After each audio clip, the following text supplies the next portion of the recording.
అందరికీ నమస్కారం అండి. ఈరోజు మనం జి రామలక్ష్మి గారు రచించిన కలిసుందామా అనే ఓ చక్కటి కథను విందాం. ఇక కథలోకి వెళ్దాం. జయా జయా అరుస్తున్నట్లే పిలుస్తూ గదిలోకి వచ్చాడు సుధీర్. జయ పలకలేదు, మూతి ముడుచుకొని కూర్చుంది. ఉదయం నుంచి అన్నం కూడా తినకుండా అలిగి కూర్చున్నావంట, ఇప్పుడేం జరిగిందని కోపంగా అడిగాడు భార్యని సుధీర్. చెప్పానుగా, నేను చెప్పినట్లు వింటేనే కాని పచ్చి గంగైనా ఇంట్లో ముట్టనని కోపంగా అంది ఆమె. ఇది నీ అత్తారిల్లు కాదు, ఓ నరక కోపం. నాకిక్కడ ఉండటం ఇష్టం లేదు. వేరింటి కాపరానికి మీరు ఒప్పుకునేదాకా నేను నీళ్లు కూడా తాగను, ఖచ్చితంగా చెప్పింది. అసలే కడుపుతో ఉన్న మనిషివి, చస్తావు కడుపు మార్చుకొని కూర్చుంటే, హెచ్చరిస్తున్నట్లుగా అన్నాడు. అయినా పర్వాలేదు, ఈ నరకంలో కాపురం చేయటం కంటే చావే నయం. నీవెంత చెప్పినా ఏడ్చినా చచ్చినా నేను వేరింటి కాపురం పెట్టను.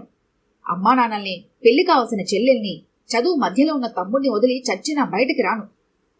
అయితే నేను మా ఇంటికి వెళ్ళిపోతాను. మా బేషుగ్గా వెళ్ళు అంటూ రెక్కపుచ్చుకొని లాగుతూ బయటి వరకు తీసుకెళ్లి అవతలకు నెట్టేసి తలుపేసుకున్నాడు. తల్లి, తండ్రి, తమ్ముడు, చెల్లెలు వీళ్లంతా చూస్తున్నా మీరెవరూ ఏం మాట్లాడకండి అంటూ తన గదిలోకి వెళ్ళిపోయాడు సుధీర్. జయ పుట్టింటికొచ్చి అప్పుడే 4 రోజులైంది. అత్తింటి నుంచి ఎటువంటి పిలుపు లేదు. జయకి ఆ విచారమూ లేదు. హాయిగా ఉంది పెళ్లి కానిదాన్లా. వీక్లీ చదువుతూ వంటింటి వైపు అన్నయ్య గది మీదుగా వచ్చింది జయ. దాహం వేస్తుంటే మంచినీళ్ల కోసమని. గదిలోంచి మాటలు కాదు, అరుపుల్లాంటి వినిపించి ఆగింది. ఓ చెవివేసి అన్న వదినల మాటలు ఆలకించసాగింది.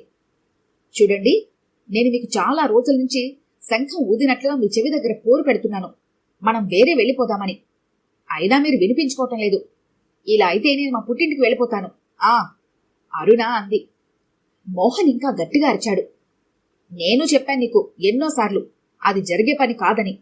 నాకు అమ్మా నాన్నలు, ఇంకా చదువుకుంటున్న 2 తమ్ముళ్ళు ఉన్నారు. వాళ్ళందరి బాధ్యత ఈ ఇంటి పెద్ద కొడుకుగా నాదే. అది కాదని నేను బయటకు రాను. వచ్చినా మనశ్శాంతిగా నీతో బ్రతకలేను. అంతేనా మీ మాట? నొక్కిస్తూ అడిగింది అరుణ. అవును, ఖచ్చితంగా చెప్పాడు మోహన్. మీ చెల్లెలు కూడా వచ్చేసి ఇంకిక్కడే సెటిల్ అయిపోయింది. దానికి తగ్గట్లు కడుపు కూడా. ఆ ఇద్దరిని, ఈ నలుగురిని చూసుకుంటూ మీ బాధ్యతలు నెరవేర్చుకోండి. రేపు తెల్లారే నేను వెళ్ళిపోతాను, ఇక రాను ఏడుస్తూ అంది అరుణ. ఓకే థ్యాంక్స్, వెళ్ళు, ఇక రాకు. కనీసం నీ బాధ్యతైనా నాకు తప్పుతుంది అంటూ లైట్ ఆర్పి మంచానికి ఒకవైపు అటు తిరిగి పడుకున్నాడు. వదిన ఏడుస్తూ బయటకొచ్చినా రావచ్చు, తనను చూస్తే బావుండదు అనుకుంటూ జయ వంటింటి వైపుకి గబగబా నడిచి వెళ్ళింది. నీళ్లు తాగి వచ్చి పడుకుంది. ఆమెకు నిద్ర రావటం లేదు. అటూ ఇటూ మంచం మీద ఒత్తిగిల్లుతూ ఆలోచనలో పడింది. ఆ ఆలోచన ఎప్పటికో కాని తెమిలింది కాదు. చివరికి ఓ నిర్ణయానికి వచ్చాక కునుకు పట్టింది. ఉదయం జయ లేచేసరికి చాలా పొద్దుపోయింది. తల్లి హాల్లో సోఫాలో కూర్చుని ఏడుస్తోంది. తండ్రి ఓదారుస్తున్నాడు. అన్నయ్య ఆఫీస్ కన తయారవుతున్నాడు. తమ్ముళ్ళిద్దరూ స్కూల్కి వెళ్ళిపోయినట్లున్నారు. అరుణ ఎక్కడా కనిపించలేదు. అదే మాట వచ్చి తల్లిని అడిగింది జయ. అమ్మా, వదినేది అంటూ. ఎవరూ ఏమీ మాట్లాడలేదు. జయ మళ్లీ రెట్టిస్తూ అడిగింది. అప్పుడు వర్ధనమ్మ అంది. మీ వదిన అలిగి పుట్టింటికి వెళ్ళిపోయింది. ఈ ముసలాళ్ళు, మీ తమ్ముళ్ళు, నువ్వు దానికి భయం అయిపోయావంట. మొగుడిని వేరింటి కాపురం పెట్టుకుందామంటూ తెగ సతాయిస్తోంది రోజు. ఆఖరికి ఈ రోజు పెట్టేబేడ తీసుకొని చక్కా పోయింది. వీడు వెళ్ళిపోతాడట దాంతోపాటు. ఇంక మేము ఎందుకు బ్రతకాలి? ఎవరికోసం బ్రతకాలి? రెక్కలుడిగిన మేము ఎలా బ్రతకగలం? పెద్ద కొడుకు కోడలు కొండంత అండ జారిపోగా. తల్లి వెక్కి వెక్కి ఏడుస్తూ ముక్కు చీరేస్తోంది. మధ్య మధ్యన ఆ ఏడుపులో ఆనందరావు భార్య ముఖం తుడుస్తూ తను కళ్ళనీళ్లు పెట్టుకుంటున్నాడు. ఏడవకే వర్ధనం, ఏం చేద్దాం? ఈ స్థితి మనకే కాదు, తల్లిదండ్రులైన అందరికీ. పిల్లల్ని కని, పెంచి, పెద్ద చేసి, చదివించి ఓ ఇంటివారిని కూడా చేసినందుకు పిల్లలిచ్చే బహుమతి ఇదేనే. అవసరాలు తీరి రెక్కలు వచ్చేవరకే పిల్లలు తల్లిదండ్రుల పంచనుండేది. ఆ తర్వాత కట్టుకున్న వారితో రెక్కలు కట్టుకుని మరీ ఎగిరిపోతారు. ఆ సమయంలో ఈ తల్లిదండ్రుల్ని ఎలాగైనా వదిలించుకోవాలి అనుకుంటారు అంటూ ఆయన ఆయాసపడుతూ ఆగితే భర్త గుండెల్ని రాస్తూ, బాధపడకంటూ నాకు చెప్పి మీరు బాధపడటం లేదా? మీరన్నది చాలా నిజం. మనలాంటి అనాథ తల్లిదండ్రులెందరో ఉన్నారు. ఈ అనాథలకు మూలం పిల్లలే కదా. కొడుకులు మంచివారే అయినా కోడళ్ళు వచ్చి వారి బుద్ధిని మార్చేస్తూ ఉంటారు. మన అబ్బాయి అందులో ఒకడు. ఏం చేస్తాం? కళ్ళు తుడుచుకుంటూ అంటూ వర్ధనమ్మ లేవబోయింది. నువ్వు కూర్చోమ్మా, ఈ పూటకి నేను వంట చేస్తాన్లే జయ అంది. తల్లిదండ్రుల పరిస్థితి చూస్తే ఆమెకి ఏడుపు జాలి కలిగాయి. తను మాత్రం ఏం చేయగలదు? ఎవరికి ఏం చెప్పగలదు? ఒకరికి బుద్ధి సలహా చెప్పే పరిస్థితిలో ఉందా తాను? నువ్వు చేసిందేమిటి? మొగుని వదిలి రాలేదా? ఆ ముసలి తల్లిదండ్రుల్ని, చెల్లెల్ని, తమ్ముళ్ళని వాళ్ళ కర్మానికి వదిలేసి వేరింటి కాపురానికి వచ్చేయమనలేదా? అతను రానన్నాడని అలిగి పుట్టింటికొచ్చేయలేదా?